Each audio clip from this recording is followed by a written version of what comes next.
ahoana marina aiza ilay hoe tany misy olobe tsy miady zaza mihitatra tahaka ny sima misiko andra raha-pitantanana tsy manjary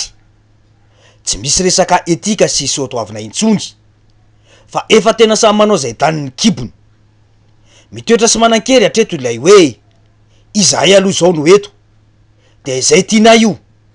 avelao izahay hitondra tena manao izay tiany manao hitsindalana tsy te alalana iza na iza izay mianan-kendry manao intohina azy eo orera maina satria azy ny fahefana azy ny basy azy ny vola mialalina nefa ny lonolony ary efa misy manomboka mitsapatsapa sy mitandroka ankoatra ny samy ao anatin'ny fitondrana efa mifandrefitra sy mifanapoka miakatra ny fahasahina mifanepaka sy mifamoaka dosie maloto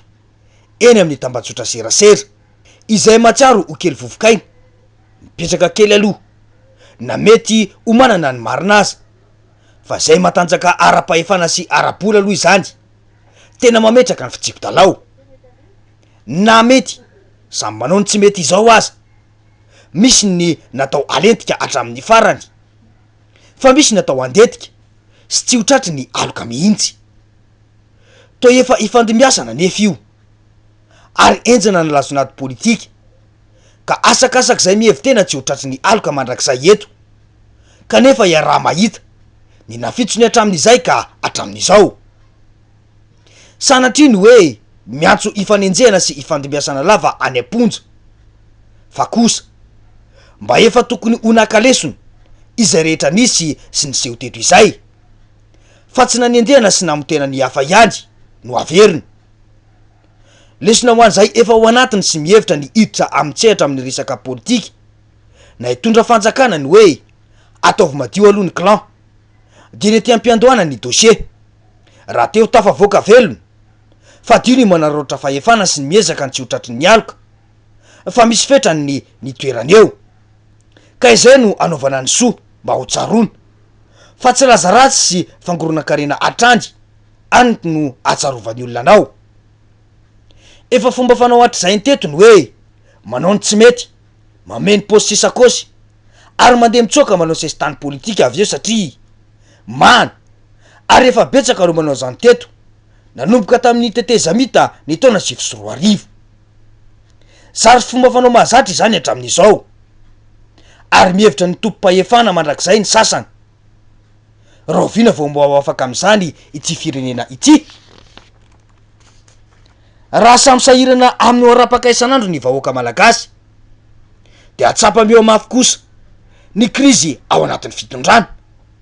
ka isan'ny taratry izany ny ady an-trano izay miambamipalemy atrandy ny fanjakana volomboasary izay antokom-bola mihevitra ny ho mafy sy matanjaka hatramin'izao raha fanamafisana orona ny fitondrana mantsy no nanendrena olona avy amin'ny antoko samihafa ny aradia tamin'izao fitondrana izao dia vao maika naparefo azy satria nisy ny taonana be vony antokony ary mbola manangambovina hatramin'izao taony efa nisitaka satria na tsiaro tena fa tsy afaka intsony ilay antoko tao ihany koa ireo esorona ankolaka isan'ny tao anatin'ny fitondrana ohatra ny antoko maintso saingina ilika ny aranahita ny ady an-trano ny minisitra sy ny minisitra lefitra ny antoko freedom Andramatoa Lalatiana Rakotondrazafy to lasa mandrafi ny IRD raha tarafina amin'ny zava-misy ohatra io tranga any Bongolava io anka to lasa misy ankolafo roa hatramin'ny olo-mpanjakana amboniny hoe ministry ny serasera manana ny tariny manokany ary ny sekretera nasionaly ny TGV manana ny olony mbola raha Bongolava trany de io vaky ambatolampy io ihany koa ny adina gouvernoura sy préfet taoriny député sy ny gouvernoura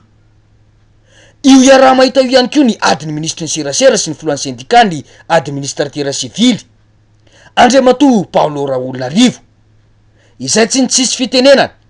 nilaza fa ity ministra ity no isan'ny manaratsendrika ny gouvernemata mitsabakety sy mitsabaky roa milaza fa tokony ala izay manao tsy mety ka izy no tokony anao izany voalohany mbola tao anatin'ny fitondrana ihany koa ny antoko MMM na ny malagasy miara-miainga saiky masamy laza ankehitriny fa miemitra ny firenena ara-toekarena ary mihamanitra ny fanjakana sy ny firenena malagasy. Manamafy fa tompona andraikitra feno amin'izany ny fitondrana ankehitriny. Tany misy olobe tsy miajaza araky ny fomba fiteny,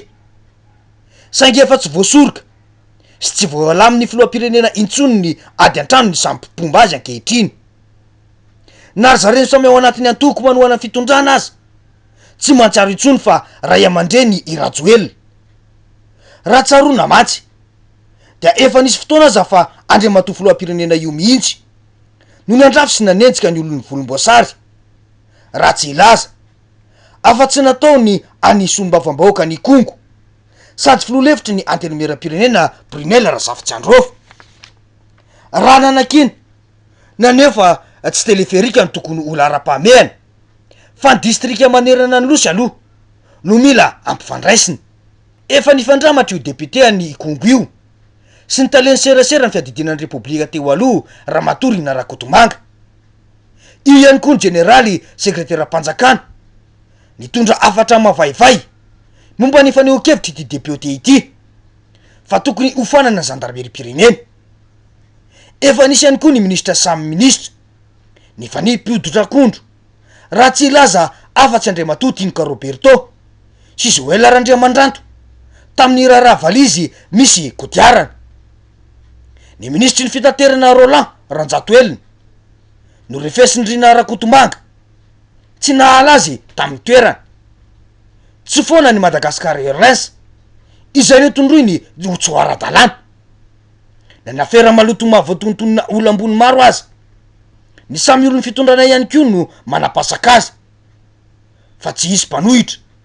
tena halala ny aty vilany any ka hatramin'ny ministra sy ny gouvernoura mirefitra avokoa ny dossier hafahafa na ny ao anatin'ny gouvernemanta aza indraindray to miady ho misy ankolafy izany. Misy ny natao tsy ho azo kitiana na manao ny tsy mety aza satria manana lamosina goavana. Tany aloha efa nisy depute mitandroka ministra raha tsy ilaza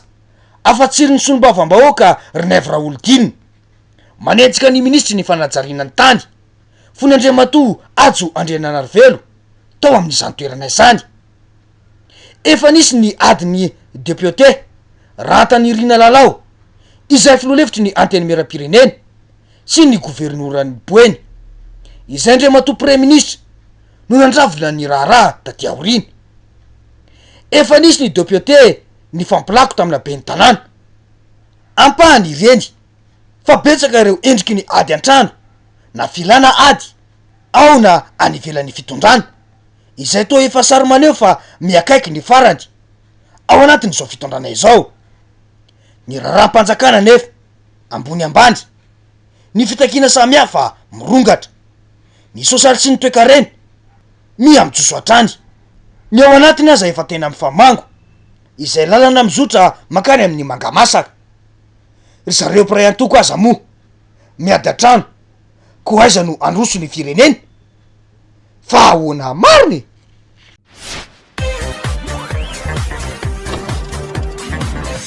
Ahoana mariny